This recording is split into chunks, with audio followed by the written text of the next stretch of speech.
गुरुदेव ने आंखें खोली, मगर वो क्या था जो उनके गर्भ में रहने के दौरान ही एक ईश्वरीय आत्मा के आगमन का दिव्य संदेश बन चुका था। वे 9 महान स्वप्न क्या थे जो आचार्य श्री राम शर्मा की माँ देवी दान कुंवरी को अपार खुशियों और अपार हैरत दोनों में एक साथ डुबोए जा रहे थे।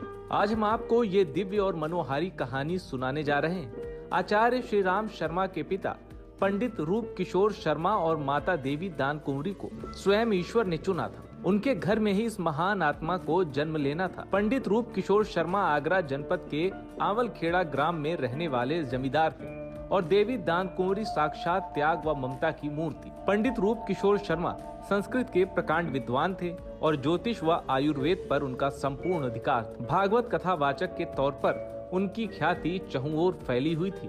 देवी दान कुंवरी परम तपस्वी महिला थी। इसी पवित्र परिवार के दैवी वातावरण में एक दिव्य आत्मा का उदय हुआ। ये घटना दिव्य संदेशों से भरी हुई थी। एक रोज देवी दान कुंवरी को लगा कि जैसे कोई ज्योतिर्मय चेतना उनके गर्भ में प्रवेश कर गई। उस रोज से ही उन्हें भीतर से अपूर्व खुशी और उल्लास का अनुभव होने लगा। ऐसा लगने लगा जैसे वे दुनिया की सबसे सौभाग्यशाली महिला है।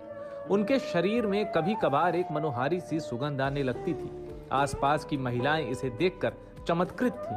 वो अक्सर देवी दान कुंवरी से कहती कि तुम्हारी कोख में साक्षात कृष्ण आए हैं। तुम्हारे चेहरे पर ऐसा तेज है कि आंखें निहारती रह जाती हैं। कभी कभी ऐसा भी होता था कि देवी दान कुंवरी को आधी नींद में ऐसा लगने लगता मानो चारों ओर से गायत्री महामंत्र की ध्वनि तरंगे निकलकर उनके शरीर में समाती जा रही हैं। वे जब भी अपना घरेलू कामकाज निपटाकर दोपहर विश्राम करने को होती, उन्हें एहसास होता कि जैसे अनेक देवी देवता उनके आगे हाथ जोड़कर स्तुति कर रहे हैं। वे भाव विवल होकर जब भी इन अनुभवों की चर्चा पति पंडित रूप किशोर शर्मा से करती तो वो कह उठते कि देवी, तुम किसी दिव्य शिशु को जन्म देने जा रही हो। गर्भ के अपने 9 महीनों में देवी दान कुंवरी ने 9 महान स्वप्न देखे। ये स्वप्न किसी महान घटना की पूर्व सूचना थे। कुछ तो ऐसा होने जा रहा था जो इस धरती पर किसी ईश्वरीय शक्ति के आगमन का स्पष्ट संकेत था। आचार्य श्री राम शर्मा की माता देवी दान कुंवरी ने गर्भ के पहले महीने में स्वप्न देखा कि वे यमुना नदी पर गई हैं, जहां उन्हें चांद तैरता दिखा है। उन्होंने अपने हथेलियों में चांद लेकर नदी का पानी पिया और फिर उन्हें लगा कि वही चांद उनकी कोख में उतर आया है।